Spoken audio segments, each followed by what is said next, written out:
Hai, Assalamualaikum dan selamat pagi kepada semua pelajar. Okey, hari ini topik kita ialah 1.13 pengecaman corak dalam situasi masalah. Okey, pada minggu lepas kita telah pun membincangkan bagaimana menggunakan teknik leraian secara tertib dalam menyelesaikan masalah. Okey, tahniah kepada pelajar yang telah pun menguasai bagaimana menggunakan teknik leraian. Okey, tajuk kita hari ini ialah macam mana mengecam corak masalah dalam situasi tertentu.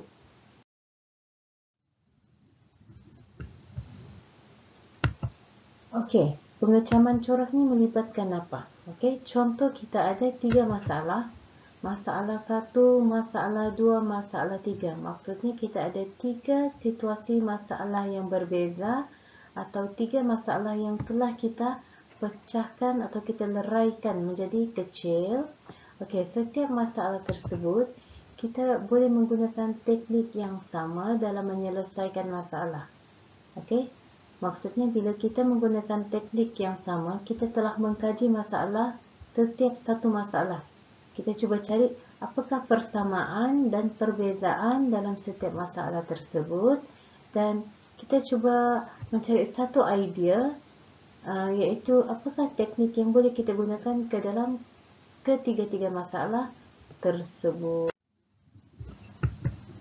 Okey, dalam teknik pengecaman corak, okey, kita akan cuba mencari satu idea atau satu kaedah dan teknik untuk menyelesaikan masalah. Contoh, masalah 1, masalah 2, masalah 3. Okey, ketiga-tiga masalah yang kita ada ni, yang telah kita pecahkan, masalah 1, masalah 2, masalah 3 ini, kita boleh selesaikan dengan menggunakan satu teknik yang sama. Okey, macam mana mau dapatkan teknik tersebut? Kita mesti kecam, bukan mengecam Maksudnya kita mesti proses mengenal pasti corak permasalahan masalah tersebut. Barulah kita boleh fikirkan apakah satu teknik idea yang boleh menyelesaikan 3 masalah menggunakan satu teknik. Okey?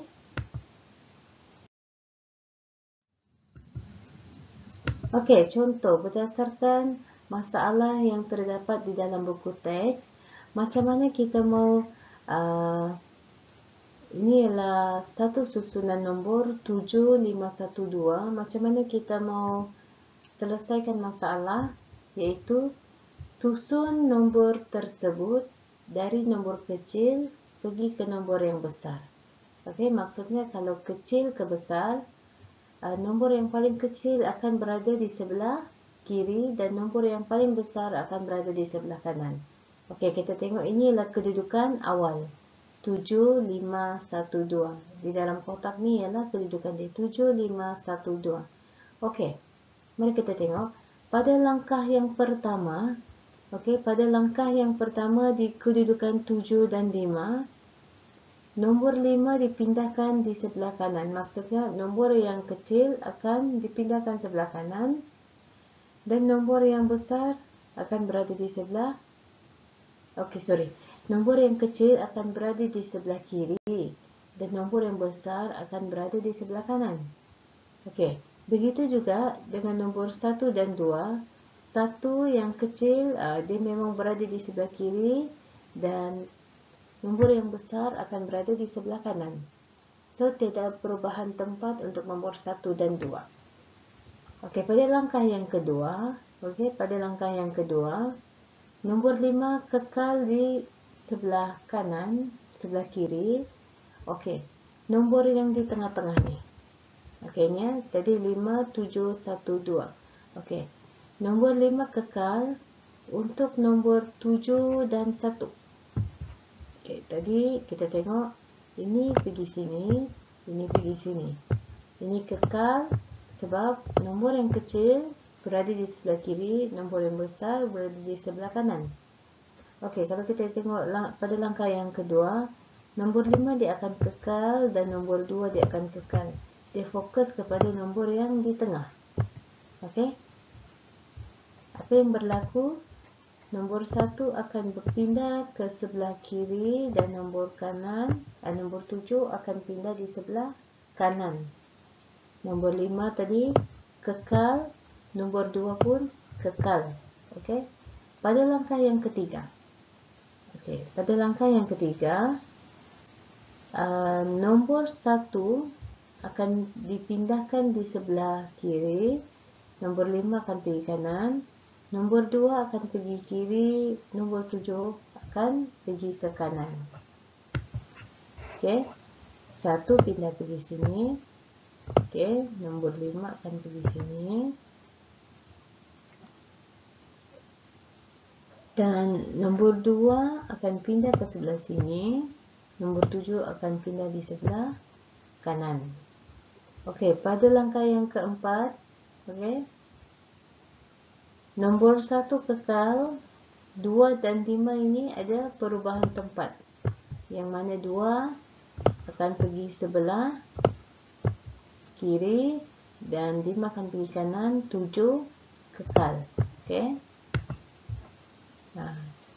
Ini kekal, perubahan tempat pada nombor 2 dan nombor 5. Okey, ini nombor 1 kekal, nombor 7 kekal. Dan apabila kita perhatikan, 1, 2, 5, 7 sudah berada dalam turutan nombor menaik. Okey, memang mengikut urutan 1, 2, 5, 7. So, ini ialah kedudukan akhir yang mana kita telah pun berjaya menyelesaikan masalah. Kan? Okey. So, kita akan kaji apakah yang berlaku semasa kita menyelesaikan masalah. Apakah persamaan dan perbezaan semasa menyelesaikan masalah tadi. Okey. Terdapat unsur persamaan dan perbezaan langkah daripada langkah 1 sehingga ke langkah 5. Okey. Kita tengok pada langkah yang pertama. Apa yang berlaku sebenarnya? Kita membentuk dua kumpulan.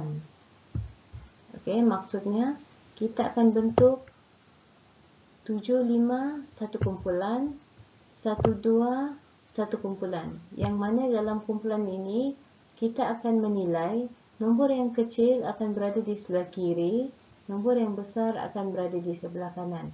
Sebab tu ada berlaku pemindahan tempat 7 dan 5. 1 dan 2 kekal sebab 1 lebih kecil, jadi dia akan berada di sebelah kiri, 2 akan berada di sebelah kanan. Okey, pada langkah yang kedua, apa yang berlaku? Dia membentuk satu kumpulan. Okey, yang mana nombor 5 dan 2 diabaikan. Jadi perubahan tempat, okey, perubahan tempat hanya berlaku pada nombor 1 dan 7. Okey. Masih menggunakan kaedah yang sama, nombor yang kecil akan berada di sebelah kiri dan nombor besar akan berada di sebelah kanan. Okey, pada langkah yang ketiga lagi, dua kumpulan membentuk dua kumpulan. Sama macam langkah tadi di sini. Okey, kita bentuk dua kumpulan. So, dalam kumpulan ini dia nilai lagi nombor yang kecil, okey, akan berada di sebelah kanan, nombor yang kecil akan berada di kiri, besar akan berada di kanan. Okey. Sebab tu nombor 7 dipindah ke kanan, nombor 2 turun pergi kiri. Begitu juga dengan nombor 51. Okey. Persamaan dia dari atas pergi bawah ialah yang kecil akan berada di kiri dan yang besar akan berada di kanan. Okey, itu dia punya persamaan. Dia punya perbezaan, pada setiap langkah dia akan bentuk dua kumpulan, satu. Dua kumpulan, satu. Dua kumpulan, dan apabila telah pun berjaya menyelesaikan masalah, maksudnya apabila kita nilai nombor tersebut, dia sudah berada dalam susunan yang betul, maksudnya susunan menaik, iaitu, kita tengoklah, satu, mana sudah? Okay. 1, 2, 5, 7 sudah pun berada dalam kedudukan menaik. Maksudnya kita telah pun berjaya menyelesaikan masalah. Okey. Terdapat unsur persamaan dan perbezaan dalam langkah 1 hingga langkah 5. Okay, kita tengok balik. Kita ulang balik sekali lagi. Okey, pada langkah yang pertama kita membentuk 2 kumpulan. Okey, yang seterusnya kita bentuk 1 kumpulan. 2 kumpulan, 1 kumpulan, 2 kumpulan. Okey. So, ini ialah persamaan yang kita telah pun kenal pasti dan ini ialah perbezaan yang telah kita kenal pasti. So, sekiranya pelajar masih lagi keliru, pelajar boleh ulang semula slide, bermula daripada slide yang sebelah dan sampai ke slide sini. Okey. Dengar secara teliti apa yang berlaku, okey, semasa proses mengecam corak masalah. Okey. Dan sekiranya pelajar telah pun berjaya menguasai teknik pengecaman corak. Okey. Ini adalah latihan yang perlu pelajar buat. Okey, isihan tertib menaik. Sama juga dia mau tertib menaik. Okey, kalau tertib menaik maksudnya kita akan bermula daripada nombor 1 jawapan kita. Okey. Dan berakhir dengan nombor 8. Gunakan teknik yang sama. Okey, kalau kita tengok di sini kita ada 1, 2, 3, 4, 5, 6. Okey. Gunakan kaedah dan teknik yang sama. Cikgu nak mahu pelajar menyelesaikan masalah seperti menyelesaikan masalah matematik, terus pergi susun. Dah mahu. Okey? Sebab kita sedang mempelajari teknik pengecaman corak. Okey, cikgu cadangkan. Okey, ini adalah cadangan untuk menyelesaikan masalah. Disebabkan dia ada 6 nombor, pelajar boleh membentuk, langkah yang pertama boleh bentuk 2 kumpulan. Okey? Atau pelajar mau pada langkah yang pertama pelajar mau bentuk 2 kumpulan dulu. Okey. Bentuk 2 kumpulan.